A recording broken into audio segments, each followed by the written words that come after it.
అందరికీ అందరు మంచిగా ఉన్నారా? ఇవాళ నేను ఎగ్ ఫ్రైడ్ రైస్ చేసిన ఎట్లా వేసుకోవాలనేది మీకు టోటల్ ప్రాసెస్ చూపిస్తా. ఇది లంచ్ బాక్స్లకు కానీ బ్రేక్ఫాస్ట్ టిఫిన్కి కానీ సూపర్ ఉంటుంది.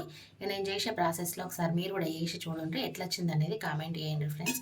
ఇక నా ఛానల్ని అయితే ఇంకా సబ్స్క్రైబ్ చేసుకోండి వాళ్ళు సబ్స్క్రైబ్ చేసుకోండి, లైక్స్ ఇచ్చేయండి, ఫ్యామిలీ అండ్ ఫ్రెండ్స్కి షేర్ చేయండి ఫ్రెండ్స్. ఇక లేట్ చేయకుండా వీడియోలోకి అయితే పోదా మీకు చూడండి. ఇట్లా ఎంత సూపర్ టేస్టీగా ఉంటుంది బిర్యానీ ఎగ్ రైస్ అయితే. మీరు కూడా ఖచ్చితంగా ట్రై చేయండి ఫ్రెండ్స్. రైస్ కోసం ఫస్ట్ ఇట్లా రైస్ వండుకొని తీసుకొని ఇట్లా వెడల్పు ఉన్న దాంట్లోకి వేసి ఇట్లా ఫ్రీగా వేసుకోండి రైస్ని. ఇట్లా వేసుకుంటే ఏంటంటే గడ్డలు గడ్డలుగా విడిపోతుంది అన్నట్టు.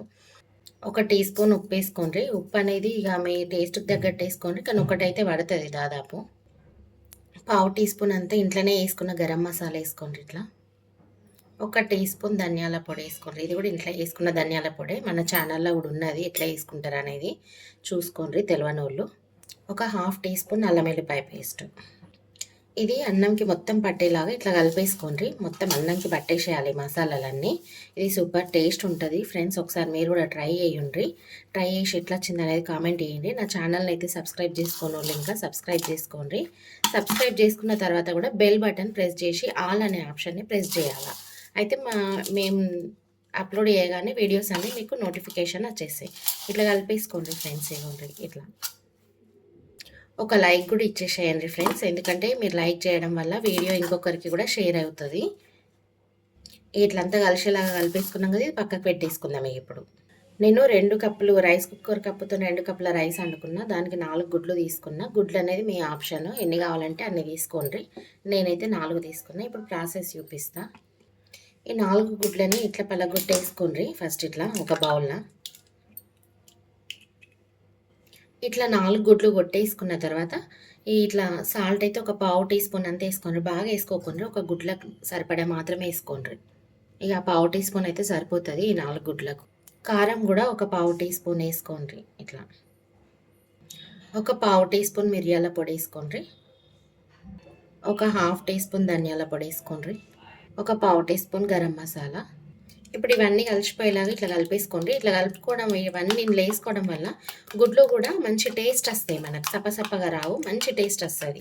ఒకసారి మీరు కూడా ట్రై చేయండి ఫ్రెండ్స్. ఇట్లా ఇట్లా అన్నీ కలిసిపోవాలి. ఉప్పు కారం ఇట్లా అంతా కలిసిపోయి లూజ్ కావాలి. గడ్డలన్నీ కూడా పోవాలి. ఇవన్నీ పోయిందాక మంచిగా కలుపుకోండి. ఇక చూస్తున్నారు కదా, నేను కలిపేసుకున్నాను కదా, ఇక ఇట్లా కలిపేసుకోండి. ఏడ కూడా అసలు కారం ముద్దలు లేకుండా చిన్నగా కొంచెం ఉంటే ఏం కాదు, కానీ మరి బాగా ఉండనిచ్చుకోకండి. పండ్ల కిందికి వస్తే అది కారం వస్తుంది. ఇక ఇప్పుడు ఇట్లా ఒక వెడల్పు ఉన్న ప్యాన్ తీసుకోండి. వంట చేయడానికి బగోన్లు కూడా ఇట్లాంటి ఏ వంటకి ఏ బగోన్ యూజ్ చేయాలనేది కూడా ఇంపార్టెంటే. మనము కొంచెం ఇది టైట్ ఉన్నది తీసుకున్నాం అనుకోండి, అన్నం ఇట్లా అంత మంచిగా గలదు అన్నట్టు. ఇట్లా వెడల్పు ఉంటే మంచిగా గలుస్తుంది ఇట్లాంటి రైస్ అవి ఇట్లకు. ఇలా ఇప్పుడు 1.5 పావు నూనె పోసుకుందాము. పావున్నర పోసుకున్నా. ఇప్పుడు ఇది గరం అయింది. గరం కాగానే చిన్న పెట్టేసుకొని మంట చిన్న పెట్టుకొని, ఇది వెడల్పు ఉంది కదా, ఆయిల్ పోసినాం కదా, అంతటా ఇట్లా అంటేలాగా ఇట్లా అనుకోండి ఒకసారి. లేకపోతే ఎగ్ అంటుకున్నది అనుకో వెళ్ళదు మళ్ళీ బగోన్కి. నూనె లేదనుకోండి, ఎగ్ ఆడ అంటుకుంటే మాడిపోయినట్టు అయ్యా వెళ్ళది. ఇప్పుడు ఇది ఎగ్ కలుపుకున్నాం కదా, అది వేసేసుకోవాలి.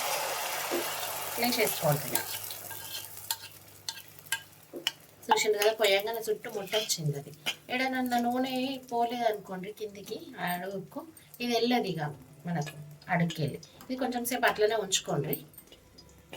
ఇప్పుడు ఇక కొద్దిగా ఉంచినాక కొంచెం ఆమ్లెట్ లెక్క అట్టు లెక్క వచ్చినాక ఇట్లా మలుకుండ్రి. ఇది కూడా కిందికి వచ్చేస్తుంది. ఇట్లా అనుకోండి మెల్లగా అంతా. ఇదంతా మంచిగా ఇట్లా ఉడికినట్టు అయినాక ముక్కలు చేసేసుకోండి. ఇప్పుడు ఇది ఇట్లా అయింది కదా, దీన్ని ఇక ముక్కలుగా ఇట్లా వేసుకోండి. ఇట్లా అనుకున్నారనుకోండి వచ్చేస్తుంది. ఇట్లా చిన్న పీసులు చేసుకోండి. దీన్ని ఇట్లా అనుకుంటా స్పూన్తోనే. దీన్ని ఇప్పుడు ఇట్లా అటు ఇటు ఇట్లా అనుకోండి.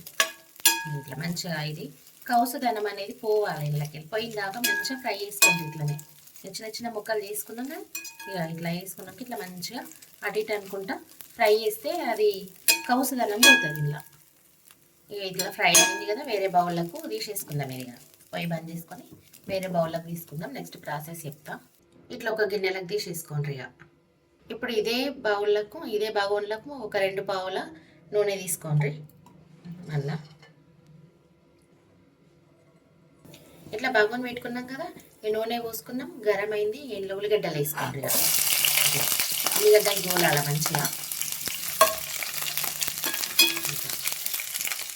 ఉల్లిగడ్డలు వేయగానే గింజలు తుప్పు వేయండి, అయితే సాఫ్ట్గా ఉడుకుతాయి ఉల్లిగడ్డలు. పచ్చిమిరపకాయలు ఒక 2 పచ్చిమిరపకాయలు ఇట్లా పోసేసుకోండి. నేను ఉల్లిగడ్డలు ఒక మీడియం సైజు ఉల్లిగడ్డ పోసుకున్నా. ఒక 2 చిన్న టమాటాలు కూడా పోసుకున్నా. ఇవి కూడా వేసేద్దాం. మంచిగా ఉడకాలి ఇవన్నీ కూడా. ఇప్పుడు అవసరమైతే కొంచెం మూత పెట్టుకోండి, జల్లు ఉడుకుతుంది అన్నట్టు. సిమ్లోనే ఉడికించుకోండి. సిమ్లో ఉడికిన వంటలు మంచిగా అవుతాయి, టేస్ట్ లోపల దాకా ఉడుకుతుంది కాబట్టి మంచిగా అవుతుంది. ఒక 5 నిమిషాల తర్వాత మళ్ళీ ఒకసారి మూత తీసుకొని ఉడుకుతున్నాయి కదా, ఇంకా ఉడకాలి, మెత్తగా కావాలి. ఇంకా ఇప్పుడు కళ్యామాకు కొత్తిమీర కూడా వేసేసుకోండి. ఇట్లా ఇంకా కొంచెం కళ్యామాకు కూడా వేసుకున్నా. ఇది కూడా మళ్ళీ మంచిగా ఫ్రై చేసుకోండి. ఇప్పుడు ఒకసారి మూత ఉడికినాయి కదా, ఇందులో పసుపు వేస్తాము. ఇప్పుడు ఒక 1/2 టీ స్పూన్ అంతా పసుపు వేసుకుందాము. ఇప్పుడు సాల్ట్ అనేది మీరు చూసి వేసుకోండి. అంటే ఈ తాల్పుకు కూడా పట్టాలి. మనం రైస్లో వేసినాము, ఎగ్స్లో వేసినాము. ఇప్పుడు ఈ తాల్పు గుడుపు కారం పట్టాలి కదా, అందుకే వేస్తున్నా నేను. ఇంత కారం వేయండి, 1/2 టీ స్పూన్ అంతా. ఇక మంచిగా కలుపుకోండి. ఇప్పుడు ఇది అంతా ఇంకా కొంచెం మెత్తగా ఉడికిన దాకా ఉడకబెట్టుకోండి. టమాటా ఉల్లిగడ్డ ఇంకా కొంచెం ఉడకాల. మళ్ళీ ఒక 5-10 నిమిషాలు మూత పెట్టుకోండి. ఒక 5 నిమిషాలు సరిపోతుంది.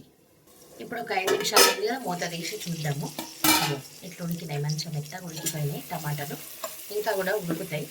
ఇప్పుడు మనం ఎగ్స్ వేసుకున్నాం కదా, ఇట్లా ఫ్రై చేసుకున్నాం కదా ఎగ్గులు, ఇవి కూడా వేసి కలుపుకుంటాం. ఎగ్గులు కూడా ఈ ఎగ్ వేసినాక కూడా ఒక 5 నిమిషాలు, ఒక 2-3 నిమిషాలన్నా మూత పెట్టుంటే అయితే ఎగ్స్కి కూడా టమాటా ఉల్లిగడ్డ ఫ్లేవర్ అంతా పడుతుంది. ఒక 2-3 నిమిషాలు అయితే అయింది. మూత తీసేద్దాము. ఇక చూసిందా, గుడ్లకు కూడా మంచిగా పట్టుకుంటుంది. ఇప్పుడు ఇలా మనము అన్నంకి మసాలా కలిపేసుకుని ఈ అన్నం వేయగానే కూడా మంచిగా కలుపుకుంటారు. అడుగుకి వెళ్ళి మొత్తం మసాలా అంతా అన్నంకి కూడా పట్టేటట్టు సూపర్ టేస్ట్ ఉంటుంది ఫ్రెండ్స్. మీరు కూడా కమ్మ వాసన వస్తుంది. మీరు కూడా ట్రై చేయండి ఒకసారి. లైక్స్ అయితే ఇవ్వండి. లైక్స్ ఇచ్చడం మర్చిపోతున్నారు ఫ్రెండ్స్. మీరు లైక్ ఇవ్వడం వల్ల అది మాకు ఎంతో యూజ్ అవుతుంది. ఇట్లా కలిపేసుకోండి. ఇట్లా కలుపుకునేటప్పుడు కొంచెం మీ దగ్గర ఉంటే పెప్పర్ పౌడర్ కూడా, మిరియాల పొడి కూడా వేసి కలుపుకుంటారు. ఇట్లా అంతా మొత్తం కలిసిపోయేలాగా అడుక్కొని కలుపుకుంటారు. ఇట్లా ఇక రైస్ అయితే రెడీ అయిపోయింది. మనం బ్రేక్ఫాస్ట్, లంచ్లోకి దేంట్లోకైనా సూపర్ ఉంటుంది. నేను వీడియోని అయితే టోటల్గా మొత్తం చూసినందుకు thank you friends. Thank you very much. మీరు కూడా ట్రై చేయండి. ఎట్లా వచ్చిందో కామెంట్ చేయండి, లైక్స్ ఇవ్వండి. ఫ్యామిలీ అండ్ ఫ్రెండ్స్కి కూడా షేర్ చేయండి friends. Thank you for watching my video.